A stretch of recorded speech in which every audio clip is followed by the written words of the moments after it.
Hey, everybody. Welcome back. I am so excited to be sitting here today with my good friend, Aman Costigan. I'm so happy to have her as my first guest on the podcast. And I think it's going to be a really, really great conversation. And it really is so full circle, Aman, to have you on here, because as I was getting ready for this show today, I was starting to think about back when we met in like the end of 2019, beginning of 2020. So before I let Aman introduce herself and give us her story and her scoop, Aman and I met at this virtual couples retreat. And I think, and correct me if I'm wrong, I think we were both at a very pivotal point in our lives where we had been practicing law for some time.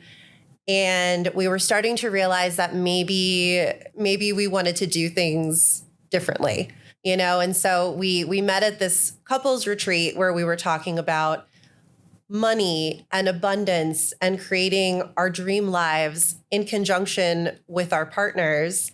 And then all of a sudden the pandemic hits. And so we're in this retreat creating our dream lives in the midst of a global pandemic and like complete confusion and fear and all of this unknown. And so it's just, I'm so happy that you, Aman, are my first guest on the podcast, because I have loved watching you just grow over the past few years. I think that you are such an incredible example of being an attorney and living a life that you love and that is really truly authentic to yourself, and that you can really be an attorney, you can be in the practice of law and still be you, be happy, create all of your dreams. And so I'm so happy to have you here today, Aman. Aman is an attorney. She's a mom. She's the founder of Beyond Yoga for Lawyers, a company that provides amazing yoga classes for attorneys. So I'm going to let Aman take the stage, but I just had to give that intro because I was just in my feels today thinking about how we met and how far we've come in just a few short years. Oh, Lauren, I'm so touched. Oh my gosh. I think I'm going to replay that for myself whenever I need a hype up. I am totally with you. I was nodding along as you were sharing that, but yeah, it was a huge pivotal time for us in looking back, right? And just to look at how much has changed for each of us since that time, like even January 2020, right? Like you have 3 babies now, you have your own law firm, I have a side business, like apartment buildings. It's crazy to think about, the pandemic. And that's when we started like looking at that in our lives and where we've come in that time with small little steps along the way. So I know it's so true. Nice. And I meant every word, because I love just looking at what you're doing every day and just remembering that, it's amazing to work on your mindset, and it actually it plays out and it translates into real life and into real changes. So that was, 3 years ago. And like you said, in that time period, you started a business. I started a law firm. You and Tom started investing in real estate. Andrew and I started investing in real estate. We had kids, and that's just a short period of time. And it just goes to show, we were both, for me personally, that's really when I started to get into the coaching mindset and realizing the power of what working on your mind and working on your life and really taking a step back and saying, I think anything is possible for me. So what is it that I want to happen? How do I actually want my life to play out, rather than just, going along with the status quo of what we think we should be doing as attorneys, or what we think we should be doing as moms, or whatever it is. And so that's why I'm so thrilled you're here, because, this podcast is all about showing law students that they don't have to just do it one certain way. Just because they see everyone else around them telling them to do it a certain way, or to act a certain way, or to take certain steps, or go down a certain path, or that, success has to look one way, otherwise you're not successful. That's the whole point of this podcast, and showing people examples like yourself. And you're one of the best examples that I could possibly think of to show people that you can do it your own way, be successful, and live like a really freaking cool life. Like you just finished your maternity leave and I watched you the whole time you went on. Tell us about your maternity leave really quick. I know this is not one of the questions, but you have to share because it's just so cool. Yeah, for sure. So I want to say, I know we're talking about all this stuff now and like what's happened in the last 3 years, but I want to say I haven't always been this way. And it's taken a lot of work. And I'm really thankful that I've taken the steps to do it, but I have not always been this way. And I've been a rule follower, right? And I've been checking the boxes all along the way. So I want to say that it's possible for people who, think that, oh, I can't be like her. I used to be, a certain way, right? I was always in the library studying, thought I didn't have as much fun in law school as I wish I would have had, but, now I'm having fun and I'm so happy that I'm bringing back fun. So yeah, my maternity leave, it was intentional, right? So let's be honest about that. It just didn't happen on its own. So what I decided to do is take a 10-month maternity leave. You can take longer here, but I chose 10 months. My husband, who's also a lawyer, litigator, decided to take a 5-month paternity leave. So we actually went, when my son was 3 months old, we went to Portugal and Amsterdam for 6 weeks. And people told us you shouldn't go. So cool. It was the tail end of COVID. But we're like, no, we're going because we don't know when we're ever going to get this time or opportunity to do this again. So we planned that and we just went. And after that, we came back and I fulfilled a dream of mine, which was to be an extra in a Christmas Hallmark-esque movie. And so I went and did that with my son because, being an extra, you're there all day. And sometimes in the legal practice, that doesn't always work out where you can just kind of go last minute and go do those things. So I just decided, let's go. I had he was 5 months old the first time and then 7 months the second time that I went. And so I went and did that. And then I also did 6 days at a spiritual women's retreat in Tulum that I went to. And my husband was so supportive in me going. And yeah, I had a little bit of mom guilt, but I just went. And honestly, I have no regrets at all. I love it. And I love that you really, like before you took your maternity leave, while you're pregnant, you intentionally decided what you wanted to do. And you said, okay, people may say it's a bad idea or it's impossible even. How many times do people tell us something is impossible or that something is one way or another, like it's like a finite rule, and you went ahead and you did it in your own way. And it was so fun to watch. Especially as a new mom myself, I was like, it was just so fun to watch you just doing your own thing and being your own person. I just love it. I love it. And so I want to talk a little bit about money. And I know that was one of the big topics when we first met in the couples retreat, talking about finances and meeting with our partners and really, kind of peeling back the layers of where are we with our money? Where do we want to be? What are some options to make money besides just being a practicing attorney? And I know we did a lot of like mindset work around it. So I want to know, my first question, and I'm so excited about this, is how have your views towards money and wealth changed from law school to now? And what was your biggest mindset shift? Sure. So I think it's been threefold. Like I kind of looked at it as an evolution. So I grew up very like multiple jobs at a time because I grew up thinking that, you never know when you're going to lose a job. My parents always taught me to buy everything in cash. So my first car was in cash. I paid for my undergraduate degree with scholarships, bursaries, and money that I had gotten from my jobs. And so my parents were very much like, don't have debt. So that's how I kind of grew up. I had to take debt to go to law school. So I ended up kind of coming out of law school with this view of gotta have no debt. I gotta pay it all off and I gotta build back up my savings account and I gotta keep working until that happens. And so I actually did do that. I paid off $98,500 in 3.5 years right after law school. So I went hardcore at paying off that money. And then it just shifted to, okay, now we need to max out the retirement accounts and I think in the States it's the 401k, the Roth and the Roth, is it the IRA and the 401k? Yeah. I think. Yeah. Right? Yeah. So they're different in Canada. And anyway, so I went like hardcore at trying to max those out. And then it kind of became like, okay, like what is this all for? Like I had kind of that moment of what is this all for? And I got a little bit into the financial independence retire early community, or also known as the FIRE movement. So I ended up actually starting an anonymous blog about saving money and how I was, tracking money and having conversations with Tom, my husband, about money. Oh my gosh, I don't think I even knew about this. Yeah, I don't actually tell people because I was anonymous and I was writing for lawyers. And this was before I started Beyond Yoga for Lawyers. But that is so cool. I had no idea.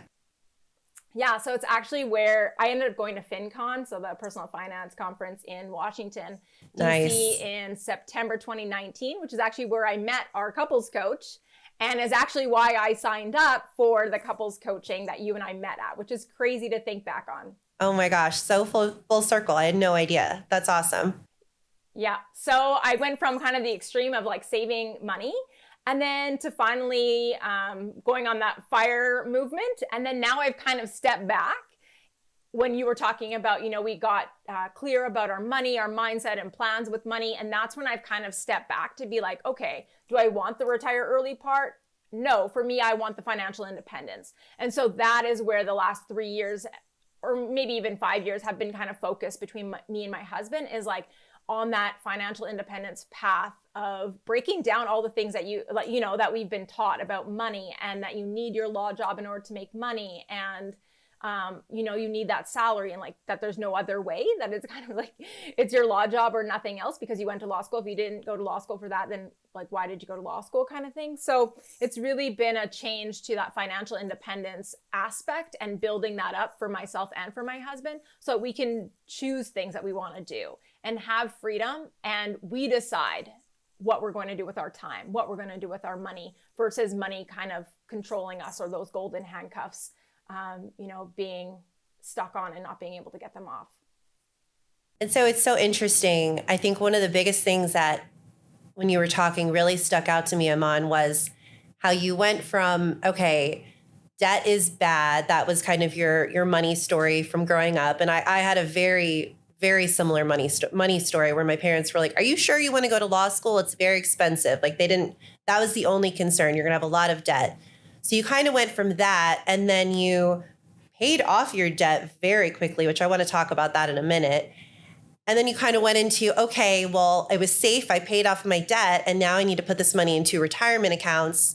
So it's like you kind of just replace the paying off the debt with the retirement accounts rather than actually thinking that you could spend the money or whatever. And so it's so interesting to hear like how that you then shifted from that to, oh, wow, there are other ways to make money besides just my salary. And it's okay to spend money. I don't have to save every penny. It's still important to be safe with your money and smart, but it's so cool to hear how, because this is something we talk a lot about in the Law School Blueprint for Her and the Wealthy Future Lawyer Squad, is your money and the way you act towards your money and the way you create money and retain money all ties into your money story, which usually comes from your childhood and how money was talked about in your home and how money was spent and how money was saved and all of that.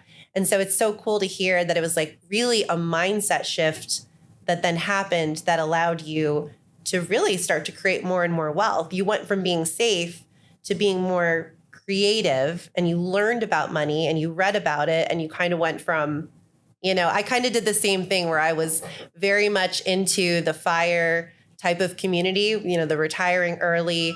And then I moved on to more of the, okay, well, you know what? How can I create more money? How can I do things that I really enjoy in my life rather than just kind of putting money away? So it's really cool to hear. I feel like we've had like a similar path and a similar kind of evolution. Hold on 1 second. We'll get back to the episode in just a minute. I want to invite all of you really quick to an exciting party. Aman Costigan of Beyond Yoga for Lawyers and myself, Lauren Klein, are going to be hosting a Back to Law School vision board party. So you can get together with your closest friends virtually and with Aman and myself to manifest the best law school year ever. We're going to go all through how to create your own vision board. We're going to share big goals, exciting things, and we're going to help you put it together. So as you go through your new semester, you can look at this incredible vision board and manifest your best law school year ever. This is something that I do every single year and I update it as the year goes. I have it in my office and I look at it. It encourages me, it reminds me of where I'm going, and it reminds me of my big goals. And I know you're going to want to do the same as well. We're going to be hosting this party on July 27th at 7 p.m. Eastern. If you want to sign up, you can go on our social media handles, which we'll have in the show notes, or you can sign up at the link right here. Join us. It's going to be an absolute blast. You don't want to miss it. Bring all your friends, bring your bubbly, some champagne, kombucha, whatever it is that you want, and let's have a great time. All right, now back to the episode. Towards our money and towards wealth. It's cool to hear. Yeah, no, and one thing I you reminded me of was lifestyle creep. I actually so as I was, putting all the money into my retirement accounts and my taxable and tax-free savings accounts, I also bought a Mercedes right when I became a lawyer. And so I was added to debt. As much as I was committed to paying off the debt, I was sucked into the lifestyle creep. I have 3 Prada bags. I have other bags. I have, I started buying the $500 suit instead of the $100 suit. People started asking us, because I'm also married to a lawyer, they're like, when are you going to upgrade your house? When are you guys moving? Like making comments about how our house sucks. And then my husband also bought a Mercedes, a AMG C63. So, we're both driving around in Mercedes. And, just, I guess what society was kind of saying to us, what lawyers should be doing, rather than, I think, that mindset shift of like stepping back and being like, no, what do I want to spend my money on that makes me happy, and deciding for yourself and taking that moment to pause and say, no, like bags and expensive jewelry don't make me happy. Yeah, I like to don't get me wrong, I like my nice things, but like I don't need to have 5 or more of them. I want maybe 1 or 2, but then maybe for me, travel is super important and we want to have money to do that. So we live in our house that, we're slowly upgrading over time and making it our own. But in the meantime, we're spending extravagantly and luxuriously on, trips to Amsterdam and Portugal and, the 12 flights that my son's been on since he was born, less than 10 months ago. So you got to decide consciously.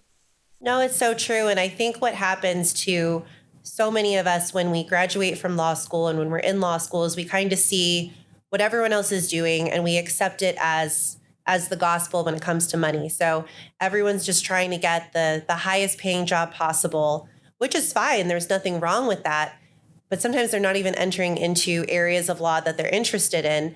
And then they get into this job and then they see everyone else buying the really nice cars and the nice bags and maybe spending a lot of money on food or whatever it is. And not to say that the cars, like you said, or the bags or anything is bad or good, but it's a matter of stepping back and saying, what do I actually care about? Not just looking around and doing what everyone else is doing and just, maybe overspending or I always say the over drinking, overspending, overworking to kind of drown out what actually is going on in our lives, and we start to like step away from who we really are and who we really want to become and just focus on what everyone else is doing. And that is something that I really, really, really want to share with the future lawyer community is you don't just have to get sucked into the way that everyone else is doing it. You can really do it your own way. And whether that means getting a nice car or not, or taking really nice trips or not, is like there's no right or wrong. It's just who you want to be. So I think that's really cool that, the biggest mindset shift has really been just being authentic to yourself. And, sometimes that takes a while to learn. But my hope is that if people hear this when they're in law school or even before law school, will really start to sink in that there is no one right path to success, So going along the same line, what would you say is the best choice that you've ever made with respect to money? And what was the biggest mistake? And I always feel like mistakes are just lessons, but I wanted to word it that way intentionally because I want people to really hear about the ups and the downs of money while you're practicing law and living life. Yeah, so I think the best choice would be having a savings rate for my husband and I, it was 50%. So for, like I was saying at that time about when we were interested in the FIRE movement and, in that community and listening to what people were doing, we increased our savings rate. And that meant having an opportunity fund, or what some people call an emergency fund, for what ended up working for us is that for investment. So we also invested in a local startup business. We've been able to take that money that we saved in the opportunity fund to invest in real estate. There aren't a lot of people out there who have, $90,000 or $160,000 that they're willing to invest, or that they have quick, easy access to. And we were saving a lot of our incomes that we were able to seize on these opportunities when people came to us, because we had put the message out there. We're looking to, make these investments. If you know anybody, come back. And the comeback never came right away. It came over time, right? So it was like 2 years later, 5 years later, things came back and we were ready and in a position to do that. And I think the other thing that's been really beneficial and that I highly recommend is having conversations about money with your partner, whether you're married or not. I don't think it matters, but having that conversation, this is what I'm planning to do. This is what I want to do. These are my future plans. How do we make that happen? And then looking at your money and knowing like where it's going, how much you're saving, how much you're investing, how much you're earning. You don't have to know the nitty gritty details and look at it every single day, but you should know what's happening with it rather than avoiding it or ignoring it. It's so true. It's so true. I think everything you just said was really, really powerful. But I think the biggest takeaway that I got was you started your opportunity fund before you really even had any opportunities. So you basically said, we're not going to use this money for things that we want or need. We're going to set this money aside. So when you actually had an opportunity or opportunities come your way, you were ready. And so I think so much of setting your intention of where you see yourself, 1 year, 3 years, 5 years from now. So I have a lot of law students who are like, well, I'm not really making that much money when I'm in law school. And, that may be the case or not. And there may be ways to make money or not. But the point is, if you start to intentionally design your life 1 year out, 3 years out, 5 years out, you can have that opportunity fund or whatever the equivalent would be ready to go. And so when that opportunity comes your way, you don't miss it, because I think that's what happens in life. Sometimes things just come our way and you either have the chance to take it or it's just going to pass you by. And that's so cool that you really intentionally set that money aside and you said, we're not going to use it. We can enjoy this money. We can reward ourselves, for all the hard work. I think that's a trap that so many people fall into, not just in law. It's like you feel stressed or you feel anxious or you feel like you work so hard that you just want to reward yourself in the short term. But look what you guys have been able to do by just really foregoing the access to that money for not even that long of a period of time. And then when, the ability to invest in an apartment building came your way, and when the ability to invest in a startup came your way. I mean, that's so cool to be able to say, yes, we are ready. We planned for this, let's do it. That's really cool. Yep. Yeah. And it's still scary. Like, don't get me wrong. We planned for it and we're like, if somebody comes knocking, we're ready. But of course, our lawyer brain and, we're very risk adverse. And I think I'm a little bit more prepared to take some risks than my husband is. But I think together we make a really good team in like evaluating. And when things come forward, he's really big into investing in the personal finance world. And I think that's had a little bit of an effect on me in a positive way. But don't get me wrong. I'm still like, when things come up and we're going to spend big chunks of money, like I would think that, anything over $10,000 for me is a big chunk of money. And I need to think about it. And it's not just like, oh, we saved it. Yeah, here you go. Like, no, I could buy a Bentley with some of these things, right? And so I'm like, well, would I prefer that or a nicer house? Do I upgrade, right? So it's always that like self-check and coming back to your values and your priorities and what you've decided is personally important to you versus what everybody else around you, family, friends, are saying that you should be doing. Yeah, no, it's absolutely true. And I mean, I think having the ability to say, I'm going after what I really want in the long term, because like when you invest in real estate or you invest in a startup, it sounds a lot sexier than it really is. Like you may not see a return on that money for a little while or a long while, or you may decide to take any returns that you get and just invest it in something else. And so, I feel like a lot of people don't invest in things like real estate because it's not as sexy as it sounds. Like since we did the couples retreat, Andrew and I have bought 2 investment properties.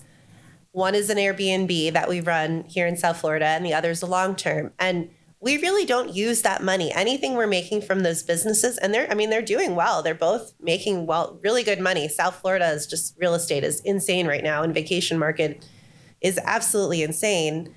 But we're not taking that money and really doing anything with it. We're putting it back into the business. We're in it for the long run. We want to buy more real estate. We want to have more investment opportunities. And I think it's just really hard, especially for young attorneys fresh out of law school, or even people who are in law school, to kind of put aside the immediate gratuitous return on whatever they're doing and say, you know what, no, I need to think ahead. And I think that's why mindset work and money really do go hand in hand, because it just allows you to step back. And I know you and Tom have been so great at keeping up with the quarterly retreats that we were doing when we did the program. Andrew and I have not been as good about it. Unfortunately, we still do parts of it, but you guys have been very intentional. And I'd like to get back into it more, because I feel like it really allows you to just say, okay, where were we? Where are we now? Where do we want to be? What did we do right? What felt good? What didn't feel good? And just sitting down and analyzing your thoughts and your circumstances around your life and your money, it allows you, I think, to make decisions and to plan ahead in ways that you wouldn't if you were just kind of going through the motions of the day-to-day, which is so easy when you're an attorney and you're busy. Yeah, I've been nodding my head like furiously. I know people who are listening can't see that, but I've been nodding. Yes, 100%. I totally agree. And just taking that moment to pause, like we all just kind of like, oh, I just don't have time. I just got to move on and do the next thing. Or, I've just got to keep going. I can't stop. And I think for us, what's really been life-changing is the ability to press pause and stop and be like, no, this is our time. We need to figure out what we're doing with our life, because otherwise our time just gets split into so many different things, like whether it's people, whether it's work, whether it's, just trying to keep up with life. Our time just gets slotted to everything. And I think some of us are just used to saying yes to everything that comes our way. And you'll just give all your time away to everybody else. And then what about, yourself and planning your own life? And I just think that taking that time is so important, even though I gave that up for the first, 5-6 years of my practice. So I'm saying this now in hindsight, 11 years later. So I want to touch on something you said about not having enough time, because this is something that I personally have really focused a lot of my attention on in my own mindset work. When I was in law school in my first 5 years of practicing law, I always, and I know you talk about this sometimes too, I always told everyone around me and myself that I didn't have time. That was my thing. I don't have time, which I look back now and I'm like, okay, everyone has the same amount of time. So I was choosing where to spend my time, whether it was actually the things I wanted to be doing or not. So how have you kind of worked through that whole myth of not having enough time? Because you're practicing law, you're a mom, and you have your own business, which I want to talk about. How do you have the time, and how did you get over that myth of there's not ever enough time?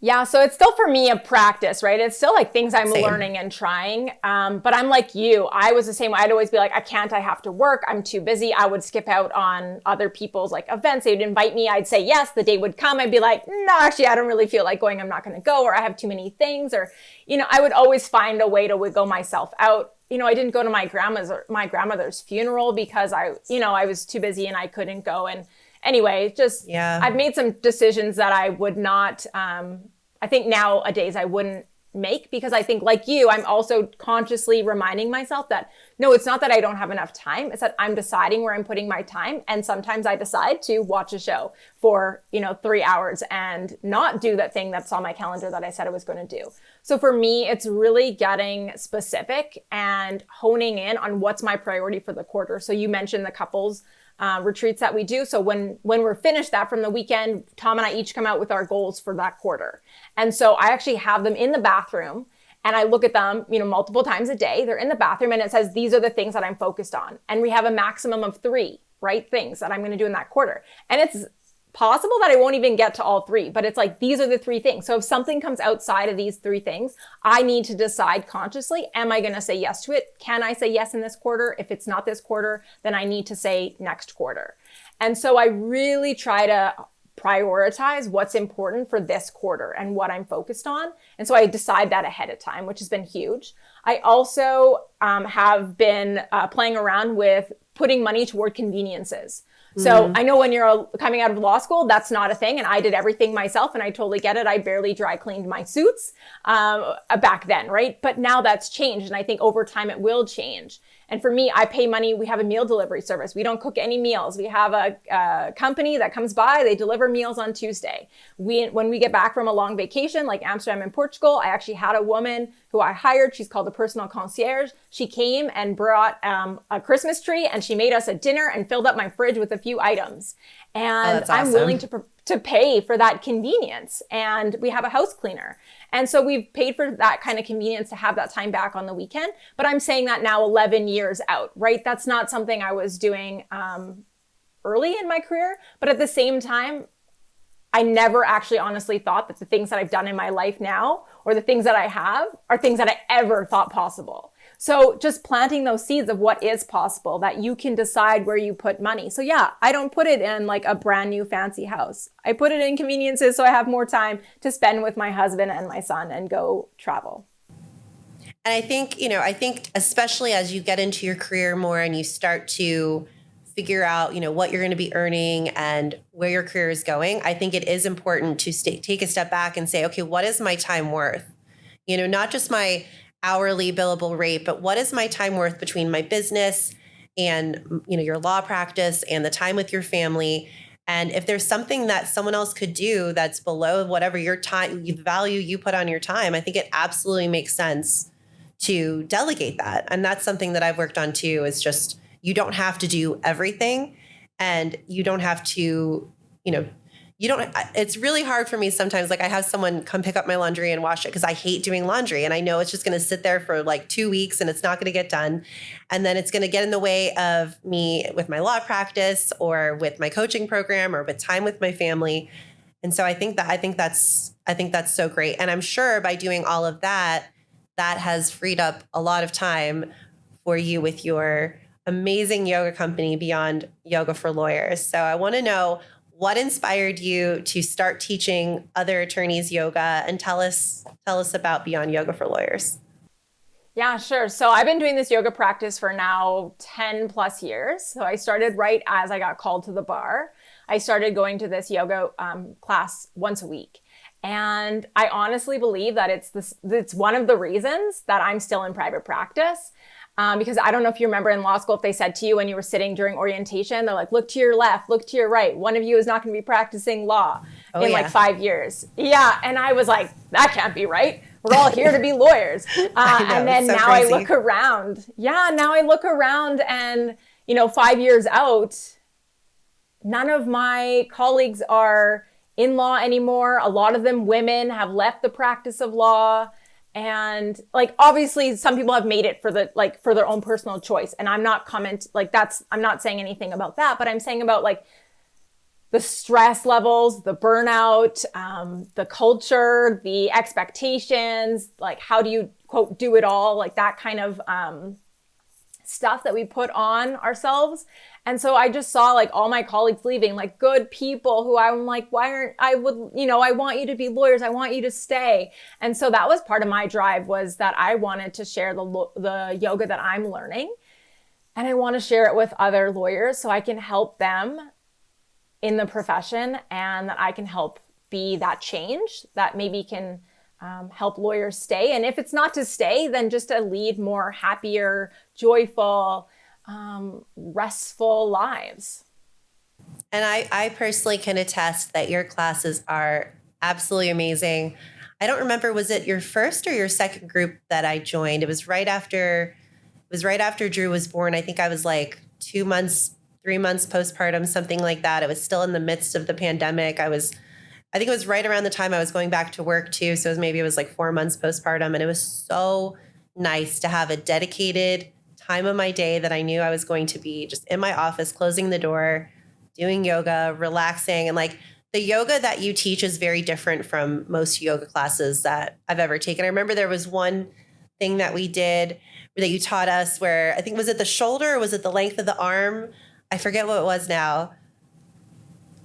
Yeah, it was probably the magic trick with the shoulder that I probably did, because it's just like literally picking up your arm, extending it out, like twisting it like a log side to side, right? And then imagining the angels coming, grabbing your fingertips, pulling it out just a little bit, creating that space in the shoulder, and then like slowly putting it down. And like even just doing it right now, you can see in the video that like my right shoulder is like sloped, but the other one is straight across. Like that's literally like a second's worth of work. Like I think the yoga that I teach, like you said, is different than any drop-in class or any yoga. Like that's why I've been going for the last 10 years, because it's different than any of the yoga that's out there. And like you said, a committed time to do this, and just gives you that moment of consciousness, awareness, a check-in with yourself, time to just, be with yourself rather than everything coming at you. And I think also time to be without your phone, which I think is really hard nowadays for us to, put our phones down. And it's just an uninterrupted time to get those ideas, that creativity. Like that's where I get a lot of my ideas for both my law practice and for Beyond Yoga for Lawyers and all the other side things that I want to be involved in and that I want to start and create for the world. Like it's been life-changing for me. And so that's why I want to share it. It's amazing. You're so inspiring, and it's so cool to just watch how it's all evolved. And I feel like you kind of probably had that same epiphany that I did when I started meditating and really working on myself. I realized that I was becoming a better attorney, that my career really skyrocketed, and I was able to focus, and I was able to get more work done in a shorter period of time. And I was able to have the confidence to, really raise my hand more in meetings and network more and say yes to more opportunities, speaking opportunities, other things, because I was becoming more at peace with myself. I was becoming more satisfied and happy in my own life. And so I started really working on my mindset and meditating and doing more yoga and all of the things, all of the mindset things that I did it all. I think you do this too. I was like pulling tarot cards. Like I literally was like, I will do anything I can to try to continue to be an attorney, because I really like practicing law. I knew I wanted to keep doing it. Like you said, sometimes for whatever reason, people decide to make a shift, and that is completely fine. But I knew that I wanted to stay in the practice of law. And so I was like, I just need to stay sane and do all of these things. But then this crazy byproduct happened where it made me a better attorney, a better human, a better partner for my husband, like all the things. I was like, whoa, this is so crazy. I had no idea. And so I think it's so great that you started this business, and that how many groups have you gone on now? What's been the amount? So we're heading on to round 4. So I started January 2021, middle of the pandemic, started doing virtual classes, and basically have been running them since, other than when I had my baby. And so, the next one started in September. And then I also have the yoga and vision board experience as well that I love doing, that I started last year, and that I'll be doing again this year, and with you too. So super excited that I get to create these things of my own, right? Like that's what I love about having a business. And like you said, all the benefits of meditation, yoga, all those things that you've talked about. I've done astrology. I've done all the things like tarot. Yes. And human design. I'm into human design as well. And so I just love learning about myself and being able to have no rules, whereas the practice of law is a little different. But I like to have no rules, and just we get to create whatever we want on our own terms. And I just love that about what we've both created. Yeah, it's so awesome. And we'll definitely put all the links to your next group yoga class session coming up and your vision board party. And then we'll also put links in the show notes that I'm so excited that you're going to be joining me in the Wealthy Future Lawyer Squad, teaching law students yoga and showing them these practices that have really helped so many attorneys at this point enjoy their law practice, enjoy their life. And we'll put in the show notes as well. We have a really fun collaboration of a vision board party, the Wealthy Future Lawyer squad vision board party. Really excited about kicking off the new year, whether it's for 1Ls, 2Ls, 3Ls, wherever stage they are in law school, really coming together, setting aside some time to intentionally design and dream about their future law careers and that year that they're going into in law school, especially. I hope, we have a lot of rising 1Ls in that vision board party, because if you can start working on this stuff when you're in law school, oh my God, if I would have known what I know now or even 5 years ago, it would have saved me so much stress and anxiety and grief and mistakes. Although I know mistakes are really nothing but lessons, but it would have been so great to have this type of tribe and this type of community to watch and learn from, when we were both in law school. Before I go to my last question, I do want to ask, is there any book that you really love with respect to mindset or anything? I know a lot of my audience is always looking for good book recommendations. I know when you're in law school, you may not want to do a ton of extra reading, but I do get this question quite frequently. Yeah, so I actually did not read anything outside of textbooks, outside of law school, because I was like, I can't do any more reading. I can't. Same. Even as a young lawyer, I was like, honestly, I'm just reading all day long. I can't sit and read before bed. But now 11 years later, I have incorporated a little bit of reading into my nighttime routine. So I picked The War of Art by Stephen Pressfield. So it's all about resistance and the resistance that you feel. And you and I have kind of talked about this, that discipline aspect of immediate gratification for things versus sitting down and doing the work. That you and I, creating this podcast, right? You could be doing something else with your time, but you've consciously decided to be here. Yeah. And so I just really felt that this book on resistance really resonated and really helped me understand and really just give myself some kindness for when I don't feel like doing things. And it's totally normal. Ooh, I haven't read that one yet. Okay, I'm going to add that one to my book list. That's awesome. I love new book recommendations that I have not heard of. That's exciting. Okay, we're coming down to the end here, so I want to ask you the same question that I'm going to be asking all of my guests, because I think this is something that so many people want to know. If you could tell your 1L self anything at all, what would it be in general, with respect to money, anything? What would you tell your 1L self, Aman? So in general, I would tell myself to have more fun.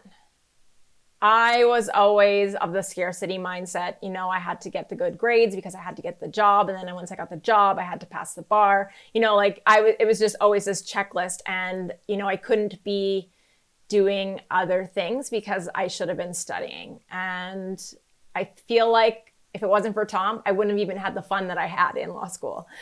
And then for money, I would say, I know this is going to sound contrary to everything maybe I've said earlier, but I decided to start working earlier after law school. So traditionally people would start in July. I was like, no, I got to start right away. Tom, my husband, he's like, I'm going to Australia for 2 weeks. And I was like, no, I can't go because I don't have the money and I don't want to take out more loan to go to Australia. So I had the time, but not the money. And now I've got the money, and I'm working on getting back that time, right? So I would have gone on that trip now in hindsight.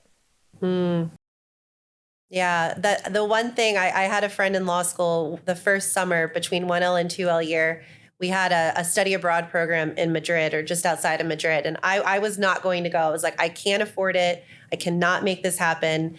And she really sparked my love of travel. And she also kind of flipped just my whole stubborn mindset on its head. She's like, it will be less expensive. She compared the cost of staying home and taking classes in law school in Miami or going on the trip to Spain. And she's like, it will actually be less expensive than if you stay here. And it threw me for a loop. And I was like, okay, I guess I need to do it now, because once I'm practicing and once I have a family, it's going to be a lot harder. Now, as I think you're the same way, judging by your amazing trip you took on your mat leave, that it's all completely possible. It's just a matter of being intentional and scheduling and all of that good stuff. But I think that's really, really good advice. This was so amazing. There's so many nuggets in our conversation in this episode. I can't even begin. So I just want to say Thank you. Thank you so much, Aman. This was so wonderful. I'm literally looking back at my 2019 self when we met, and I'm like, this is just the coolest thing ever that you're my first guest on my podcast. I'm so honored and so inspired by you and to have you here. And I just want to say thank you for your time. I know you are busy, but thank you so much for being here and for sharing all of your wisdom and life experience. And I love the advice. Let's all have more fun. You know what? Even in law school, you have to have fun. We do. We forget it along the way, right? Like young lawyers come to me and they're like, I don't know what I enjoy doing anymore. I don't know what's fun. And I'm like, okay, come with me. We're going to journal. We're going to do some things to help you because, that's not, of course, you're not going to want to stay practicing for very long, right? So let's it's not find sustainable. more ways. It's not sustainable. Yeah. So thank you so much. I love this. And for me, it's also a full circle moment. And I'm a huge fan of yours, Lauren. And I just love watching everything that you're doing because you inspire me. I'm like, isn't this cool, Tom, that Lauren's doing this and Andrew's doing this? So I just love that because we're lawyers who are examples of something different that's possible and that you can do anything. Oh, thank you so much. That means the world to me. Well, I'm so excited. I think this is going to be a big hit. I think everyone's going to love this episode. And I look forward to chatting with you soon. And I'm excited for our vision board party in August. It's going to be so much fun. I can't wait. Yeah, me too. Thank you. Thanks, Aman. I'll talk to you soon.